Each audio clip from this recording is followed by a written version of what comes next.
بسم اللہ الرحمن الرحیم. ہارون رشید عرض کر رہا ہوں. آپ سے عرض کیا تھا کہ ایک منتخب کالم، ایک اپنا، ایک کوئی اور پسندیدہ کالم آپ پڑھ کے سنایا کروں گا.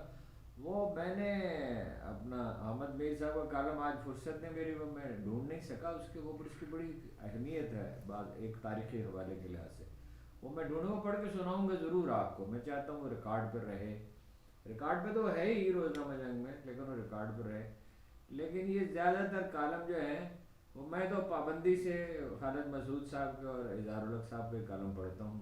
باقی تو اگر کسی میں کوئی خبر ہو تو اب مذاق پڑھنے سے اور یہ غیر ضروری یہ گریہ و ماتم کی چیزیں پڑھنے سے اب کوئی دلچسپی رہی نہیں ہے، نہ فکشن سے کوئی دلچسپی ہے. لیکن ان کا ایک انہوں نے بھیجا تو مجھے ایک نیا کالم، لیکن ان کا ایک پرانا کالم میرے پاس محفوظ تھا جو مجھے پسند آیا، تو میں پڑھ کے سنا رہا. اس میں ایک بڑا چونکا دینے والا پہلو ہے. یہ کالم ان لوگوں کے لیے ہیں جو غور و فکر کرنا چاہتے ہیں، جو زندگی کے بنیادی حقائق کو سمجھنا چاہتے ہیں، جو یہ جاننا چاہتے ہیں کہ لفظ کا بہترین استعمال کیسے کیا جاتا ہے. اظہار الحق ان لوگوں میں سے ہیں جو عربی جانتے ہیں، فارسی جانتے ہیں، انگریزی پہ دسترس رکھتے ہیں، جن کی اردو غیر معمولی طور پر فصیح ہے. چند بڑے شاعروں میں سے اور چند بڑے نثر نگاروں میں سے ایک ہیں. تو میں اپنی کوئی ذاتی پسند کی وجہ سے نہیں کر رہا تھا. ذاتی پسند میں بھی ایک معیار ہوتا ہے. اس وقت میرا نہیں خیال کہ ڈاکٹر خورشید رضوی سے اور اپنا اظہار الحق سے بہتر نثر کوئی لکھ رہا ہو. یہ بڑا چونکا دینے والا کالم ہے، اس کو ذرا غور سے سنیے. پھر دوسرا کالم میں اپنا پڑھتا ہوں. کالم کا عنوان ہے سیدانی. سیدانی کے نام سے آپ کے ذہن میں ایک بی بی صاحبہ کا تصور ابھرے گا جو ہاتھ میں تسبیح پکڑے، منہ سر لپیٹے ایک تخت پہ تشریف فرما ہو. سامنے زمین پہ میں مریدنیاں بیٹھی ہوں جو ایک ایک کر کے ان کے پاس جاتی ہوں، پہلے ہاتھ چومتی ہیں، پھر عرض مدعا کرتی ہیں. بی بی صاحبہ کچھ پڑھ کر پھونکتی ہیں، کچھ اوراد و وظائف تجویز کرتی ہیں، دم کیا ہوا پانی عنایت کرتی ہیں، آخر میں مریدنی نذرانہ پیش کرتی ہے. مگر جن سیدانی صاحبہ کا میں ذکر کر رہا ہوں وہ تو بالکل ہی مختلف نکلی. ان کے ہاتھ میں نہ تسبیح تھی، نہ مریدنیوں کی حاضری میں دلچسپی، نذرانہ لیتی ہیں، نہ منہ سر لپیٹتی ہیں. وہ تو ایک یونیورسٹی میں پروفیسر ہیں، وہ بھی سائنس کی. ظاہر سے معلوم نہیں ہوتا، مگر گفتگو سے پتہ چلتا ہے کہ عقل و دانش کا خزانہ ہیں. کسی بھی مسئلے پر ان کا کہا حرف آخر لگتا ہے. ایک بار میں کسی مسئلے میں الجھا ہوا تھا، پریشان تھا، پراگندہ خاطر. ایک دوست نے کہا ایک بزرگ کے پاس لے چلتا ہوں، شرط یہ ہے کہ وہ حاضر ہونے کی اجازت دیں. فون کرنے کے لیے دوسرے کمرے میں چلا گیا، واپس آیا تو کہا چلیے. میرے ذہن میں یہی تھا کہ کوئی درگاہ ہوگی، کوئی خانقاہ، مگر یہ تو ایک بڑی سی محل نما کوٹھی تھی. ملازم نے ڈرائنگ روم میں بٹھایا. تھوڑی دیر میں ایک ادھیڑ عمر خاتون تشریف لائیں، جدید لباس پہنے اور ظاہر میں غیر مذہبی. میرا دوست اٹھ کھڑا ہوا اور جھک کر آداب بجا رہا. پھر مجھے بتایا یہی سیدہ ہیں اور یہی وہ بزرگ ہیں جن کی خدمت میں مجھے وہ دایا ہے. مسئلہ بتایا تو حیرت ہوئی. ایک لمحہ توقف کے بغیر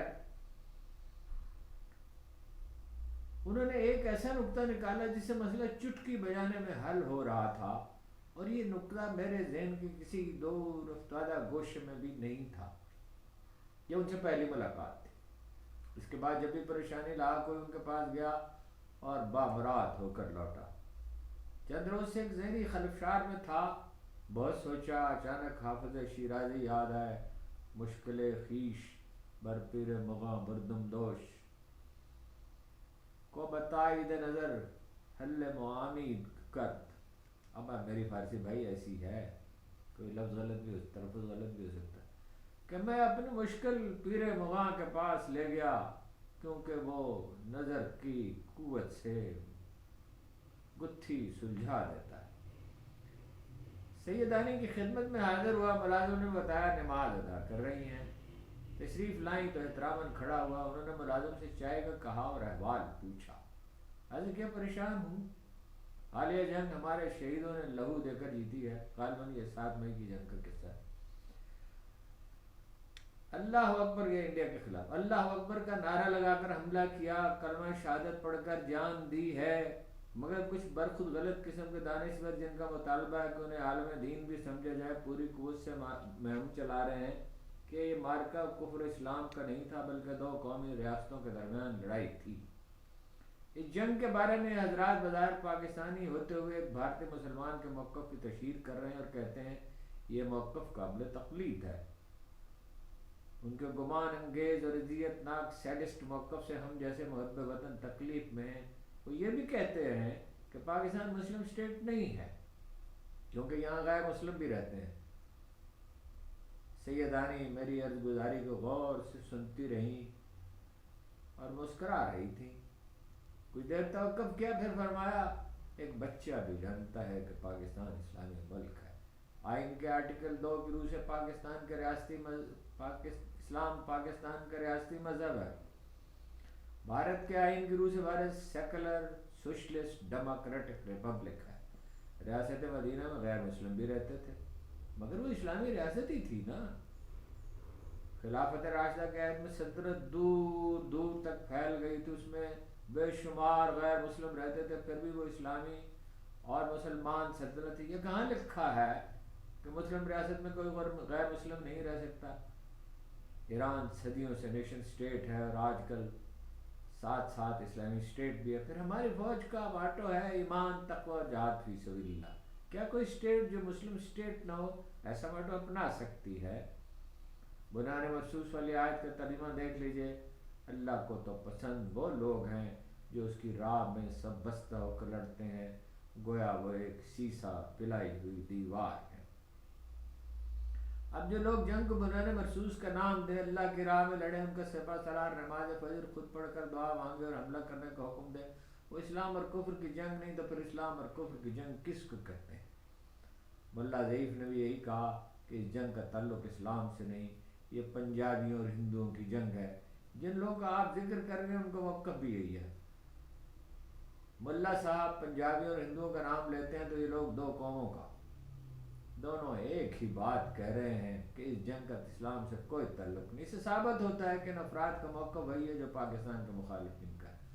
بھارتی مسلمان بیچارے کا کیا موقف ہوگا جو سانس بھی امیت شاہ اور آدتیہ ناتھ کی مرضی کے بغیر نہیں لے سکتا؟ وہ تو دارالکفر میں رہ رہے ہیں اور زنجیر بپا ہیں۔ یہ لوگ بھارتی شہری اور افغان ملاؤں کے موقف کی جگالی کر رہے ہیں۔ بلا شبہ ان کے تار سمندر پار سے ہلائے جا رہے ہیں، ورنہ کوئی پاکستانی سوچ بھی نہیں سکتا افغان یا بھارتی موقف کی تائید کرے۔ اگر پاکستان اسلامی یا مسلم اسٹیٹ نہیں تو اسلامی نظریاتی کونسل، شریعہ کورٹ اور سپریم کورٹ کے شریعہ بینچ جیسے آئینی ادارے کیوں کام ہیں؟ یہ ویسے یہ ان اداروں کی تباہی سے پہلے کی بات ہے، ذہن میں رکھیے، مگر یہ تو بنیادی نقطے میں ہمیں غور کرنا چاہیے۔ عدالت تحقیقات اسلامی اور رحمت اللہ للعالمین اتھارٹی جیسے ادارے کیوں بنے؟ سیدانی نے کمال شفقت سے کھانے کا پوچھا مگر میں نے معذرت کی۔ انہوں نے سلسلہ کا کلام جاری رکھا، تاہم یہ تمام دلائل میں نے تمہارے اطمینان قلب کے لیے بیان کیے ہیں۔ اصل بات جو مجھے بتانی ہے وہ یہ ہے۔ اب میں چوکنا ہو گیا، آخر وہ بات کیا ہو سکتی ہے؟ فرمایا ہر انسان کے ذہن کی ساخت مختلف ہوتی ہے، بعض میں کجی ہوتی ہے ایسی کہ کجی کو کوئی اسے سیدھا نہیں کر سکتا، ہر انسان کے ضمیر کی آواز بھی مختلف ہے، بعض وطن جیسی مقدس شے کو اپنے نظریات کے لیے کھلونا سمجھتے ہیں اور اپنے اکابر کے بتائے ہوئے راستے سے انحراف کرنے کی دانشورانہ ہمت نہیں رکھتے۔ میری نصیحت یہ ہے کہ ایسے افراد کی باتوں پر مطلق توجہ نہ دی جائے، ان کی باتوں کی کوئی اہمیت نہیں، انہیں نظر انداز کیا جائے۔ یوں بھی فکر ہر کس بقدر ہمت اوست۔ پاکستان جب سے بنا ہے بہت سے لوگ اس کے درپے ہیں اور در پہ رہیں گے۔ کچھ اس کی تاسیس پر سوال اٹھاتے ہیں، کچھ اس کے وجود کی نوعیت پر، کچھ اس کے مستقبل کے حوالے سے اپنے پسندیدہ خواب دیکھتے رہتے ہیں، مگر بقول ظفر اقبال گلی میں لوگ بھی تھے میرے آس، میرے اس کے دشمن لوگ، گلی میں لوگ بھی تھے میرے اس کے دشمن لوگ، وہ سب پہ ہنستا ہوا میرے دل میں آیا تھا، سیدانی سے رخصت ہو کر باہر نکلا تو اطمینان کا موسم تھا، ہوا بہہ رہی تھی، درخت جھوم رہے تھے، کوئل کوک رہی تھی، جیسے کہہ رہی ہو یہ ملک رسول اللہ صلی اللہ علیہ وسلم کا تحفہ ہے جس کی حرمت کے کٹ مرنا ایمان کا حصہ ہے۔ یہ تھا جناب ظفر اقبال ان کا کالم اظہار الحق صاحب کا، اور یہ کالم ہے ناچیز کا، یہ 16 جنوری 2014 کو لکھا گیا تھا۔ کراچی میں بھی میں لکھوں گا، اس کو اثر نو لکھنا ہے، معلومات تو میرے پاس موجود ہیں، اور آج کچھ بات بھی کی دوستوں سے۔ یہ پرانا ایک کالم ہے، اعتماد کا رشتہ۔ معاملہ ہے ریاست اور عوام کے تعلق کا، ناقص رشتے پر اعتماد کیسے استوار ہو؟ لیڈروں کو چھوڑیے، کیا دانشور غور فرمانے پر آمادہ ہیں؟ کسی نے سوال کیا ہے کہ ہمارے لیڈر اور حکمران ٹیکس کیوں ادا نہیں کرتے، تاجر اور صنعت کار بھی؟ اول تو یہ تبلیغ کا کام نہیں ہے، ہزاروں برس پہلے انسان نے ریاست تشکیل دی اور اپنے بعض حقوق سے دستبردار ہوا تو یہ فطری تھا۔ سب سے بڑھ کر آدمی کو امن و انصاف کی ضرورت تھی۔ حیات اجتماعی میں یہ موضوع لیڈروں کے انتخاب ہی سے ممکن ہے، جنہیں اختیار دیا جائے وہ بھروسے کے قابل ہونے چاہیے۔ عبادت گزاری ذاتی وصف ہے، اور خلوص کار فرما ہو تو آدمی کو درجہ کمال تک لے جا سکتی ہے، مگر رہنما کو امین اور صداقت شار ہونا چاہیے۔ کسی مشاورتی نظام کے سامنے جواب دے بھی مشورہ کرنے والا وہی سرخرو ہوتا ہے جو موضوع افراد سے مشورہ کرے۔ مولانا شبیر احمد عثمانی ایسے استثناء بھی ہیں، وگرنہ محمد علی جناح، راجہ صاحب محمود آباد اور عثمانی ایسے لوگوں سے تبادلہ خیال کیا کرتے۔ سننے کو وہ مولانا حسرت موہانی کی تلخ باتیں بھی تحمل سے سنا کرتے، بحث کے لیے وکلاء کو ترجیح دیتے کہ بہت سے لوگوں سے ان کا واسطہ پڑتا ہے، وہ حقیقت پسند بھی ہوتے ہیں۔ ہمارے حکمران نام نہاد اشرافیہ بدترین لوگ ہیں، اپنے ذاتی مقاصد کے لیے وہ گروہ کار آتے ہیں۔ مسلم بر صغیر قانون کا کبھی پابند نہ تھا، بلکہ نسل در نسل بادشاہوں کا خادم۔ اثر و رسوخ اور وجاہت کے اسیر انہی کو جب ہم چن لیتے ہیں، جیسے بھلے لوگ جب عملی سیاست سے دور رہتے اور کڑنے پر اکتفا کرتے ہیں تو نتیجہ معلوم۔ جہاں تک شہریوں کا تعلق ہے، خواب و زردار ہو یا مفلس، تو ریاست کا ان سے اب وہ رشتہ ہی نہیں جو ہونا چاہیے۔ ریاست جان و مال کی حفاظت کے لیے بنائی گئی تھی، اپنے دفاع، زیر دستور مظلوموں کی دستگیری کے لیے اچھی پولیس اور نچلی سطح تک فعال نظام عدل جس کے لیے لازم ہوتا ہے۔ کیا قائد اعظم کے بعد کبھی کسی نے نداروں کو جدید اور محکم بنیادوں پر مرتب کرنے کی ریاضت کی؟ بابائے قوم نے یہ کہا تھا، آدھی جنگ اچھے لیڈر کے انتخاب سے جیت لی جاتی ہے۔ افتخار عرب کا شعر ہے، مٹی کی محبت میں ہمارے شفتہ سروں نے وہ قرض اتارے کہ واجب بھی نہیں تھے۔ مٹی سے نہیں، آدمی کو سازگار ماحول سے محبت ہوتی ہے جو تحفظ اور عزت نفس کی ضمانت دے، ورنہ لوگ اپنی سرزمینوں کو چھوڑ دیا کرتے ہیں۔ قانون کی پاسداری اور فروغ علم کے سوا مغرب کی بالا تری اسی میں ہے۔ امن اور سیاسی استحکام اسے معیشت فروغ پاتی اور صلاحیت نکھر کر معجزے رونما کرتی ہے۔ اب تو مغرب بھی بکھر رہا ہے۔ مغرب تو الگ کے صدیوں کا تجربہ ہے۔ دبئی دنیا کا دوسرا بڑا تجارتی مرکز کیسے بنا اور اب برباد کیسے ہو رہا ہے۔ یہ تو ابھی میں نے بھائی اضافہ کیا، دوسرے جملے کا، یہ تو پرانا لکھا ہوگا۔ اچھی پولیس، تحفظ اور کشادہ مزاجی جب نہیں رہی تو نتیجہ آپ دیکھ رہے ہیں۔ حوصلہ افزائی انسانی ذہن کی سب سے بڑی غذا ہے۔ دبئی کا حکمران زید بن سلطان النہان نسلاً بلوچ تھا، فطرت کے قریب تھا۔ اس کے بارے میں بے سراپا افسانے ہم نے بہت سنے ہیں۔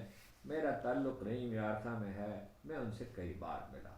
رحیم یار خاں میرے کتنے ہی دوستوں نے 3 عشرے تک اسے قریب سے دیکھا۔ بہت تعلیم یافتہ نہ صحیح، مگر وہ غور و فکر کرنے اور انسانی نفسیات کا ادراک کرنے والا حکمران تھا۔ اس کو فرزند نہیں ہے۔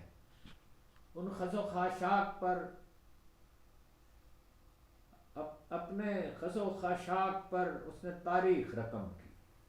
بعض عرب ریاستوں نے لاکھوں ارب ڈالر ضائع کر دیے. ایک عرب شہزادے کے محلات کی قیمت 50 ارب ڈالر ہے سعودی عرب میں. بعض امیر عرب ممالک کے دیہی علاقوں میں بعض امیر عرب ممالک کے دیہی علاقوں میں غربت اب تیزی سے پھیل رہی ہے.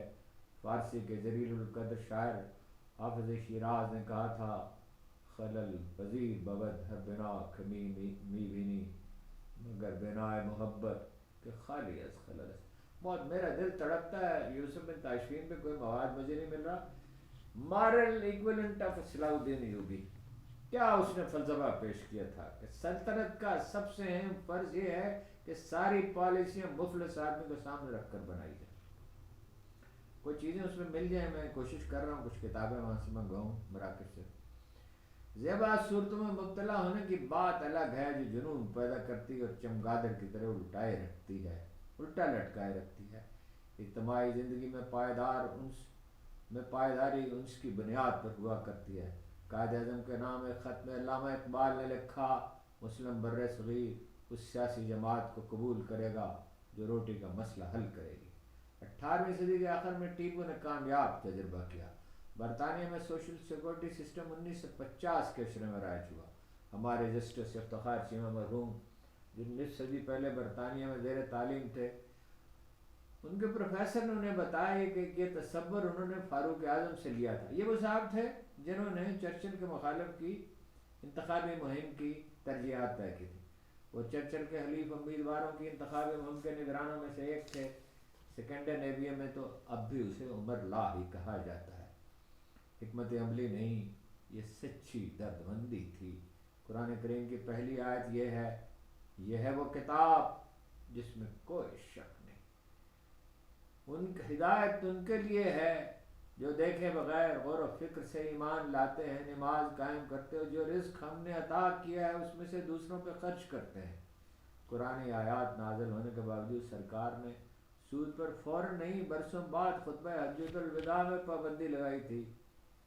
فرمایا آج سے سارے سود باطل ہیں. سب سے پہلے میں اپنے چچا عباس بن عبد المطلب کو سود باطل قرار دیتا ہوں. اقبال یورپ سے لوٹ کر آئے تو رن سے کہا گرجوں سے کہیں بڑھ کے ہیں بینکوں میں کی امارات. چہروں پہ جو سرخی نظر آتی ہے سر شام یا غازہ یا ساغر و مینا کے کرامات. مغرب اجڑ گیا ہوتا اگر سوشلزم کی تحقیق بہت پہلے اجڑ گیا ہوتا اگر سوشلزم کی تحریک برپا نہ ہوتی. انہوں نے سبق سیکھا محنت کشوں پہ حالات کچھ موضوع بنائے وگرنہ شاعر کی پیشگوئی پوری ہو گئی ہوتی کہ تمہاری تہذیب اپنے خنجر سے آپ ہی خودکشی کرے. راول پنڈی میں یہ 2014 کے بعد جماعت اسلامی کے بس کے تمام سے ایک عالمی سیمینار برپا ہوا. دنیا بھر کے دانشور اکٹھے ہوئے. اگر امریکہ تو اس میں نے مجھ سے بات کرنے کے لیے کہا گیا ناچیز سے. میں نے کہا اگر امریکہ یورپ اور جاپان سبھی برباد ہو جائیں تو ہمیں کیا حاصل ہوگا؟ حریف کی تقریب سے ہمیں کیا ملے گا؟ لطف تو تعمیر میں ہوتا ہے. بعد میں خیال آیا قرآن کریم کی آیت پڑھنی چاہیے تھی ولا تہنوا ولا تحزنوا وانتم الاعلون ان کنتم مؤمنین. کاہلی نہ کرو اور غم نہ کھاؤ تمہیں غالب رہو گے اگر تم مومن ہو. علم یہ ہے کہ سیکھنے غور کرنے اور خود کو سنوارنے کی بجائے ہم مغرب کو کوستے رہتے ہیں. بدترین مولوی بدترین حاکم ہم پر مسلط ہو جاتے ہیں اور ہم گریہ کرتے ہیں. دنیا رونے سے کبھی نہیں بدلی کبھی نہیں بدلے گی. وہ جد و جہد سے بدلتی ہے برہمی اشتعال سے نہیں تحمل سے منصوبہ بندی سے اپنی ذات سے اوپر اٹھ کر سوچنے سے. بہت مشکل ہے دنیا کا سنورنا تیری زلفوں کا پیچ و خم نہیں ہے. عمر ابن خطاب نے بوڑھے یہودی کو دیکھا. جلیل القدر عمر ابن خطاب رضی اللہ تعالیٰ عنہ نے بوڑھے یہودی کو دیکھا کہ بھیک مانگتا تھا. تعجب کا اظہار کیا تو اس نے کہا کوئی عزیز رشتہ دار زندہ نہیں ہے. اس پر عمر کو جزیہ بھی عطا کرنا ہوتا ہے. مشیر بلا لیے گئے. بحث شروع ہوئی. فیصلہ یہ ہوا کہ مسلم ہی نہیں غیر مسلم بھی ریاست کی ذمہ داری ہیں. 2 صدیاں ہوتی ہیں برطانیہ میں جب یہ نعرہ بلند ہوا نو ٹیکسیشن وداؤٹ رسپانسبلٹی، یہ جملہ میرا خیال ہے اظہار الحق صاحب نے ایک دم مجھے کہا کہ ٹھیک نہیں ہے، لیکن مفہوم یہی ہے. سرکار عوام کو جواب دے نہیں، ٹیکس وصول کرنے کا اختیار بھی نہیں رکھتی. ابھی سرکاری ملازمین کی تنخواہوں سے پیسے کاٹے جا رہے ہیں، خود 10-10 ارب کے طیارے خرید رہے ہیں. اور کل میں آپ کو تفصیل سے بتاؤں گا کہ ججوں کے لیے نئی ایسی حیرت انگیز برات کا فیصلہ کیا گیا ہے کہ ایک صاحب نے مجھے بتایا بھی تھوڑی دیر پہلے ذمہ دار ہے تو مجھے یقین ہی نہیں آیا، وہ کل عرض کروں گا. اسلام اس سے قدم آگے بڑھا اور 1200 برس پہلے ریاست نے ہر محتاج کی ذمہ داری اٹھا لی. اور عمر ابن خطاب نے کہا، ان کا ایک جملہ تو بہت مشہور ہے، ایک دوسرا جملہ بھی ہے، عراق کے دلدلی راستوں پر اگر کوئی خچر پھسل کے گر پڑا تو مجھے اندیشہ ہے کہ عمر سے اس کے بارے میں سوال کیا جائے گا. بارسوخ ٹیکس دہندگان کم از کم 300 ارب روپے سالانہ ہڑپ کر جاتے ہیں. 17 ارب ڈالر کی ان کے لیے امارات ہے. اکثر بڑے لیڈر ان میں شامل ہیں. جو کچھ وصول ہوتا ہے اس کا قابل حصہ ضائع کر دیا جاتا ہے. بھلے لوگ بھی ٹیکس ادا کرنے کی طرف کیوں مائل نہیں، وہ خیرات دیتے ہیں، ٹیکس نہیں دیتے. وہ کہتے ہیں ریاست روپیہ برباد کرتی ہے. معاملہ ہے ریاست اور عوام کے تعلق کا. ناقص رشتے پر اعتماد کیسے استوار ہو؟ لیڈروں کو چھوڑیے، کیا دانشور غور کرنے کی زحمت فرمائیں گے؟ آپ کا بہت بہت شکریہ.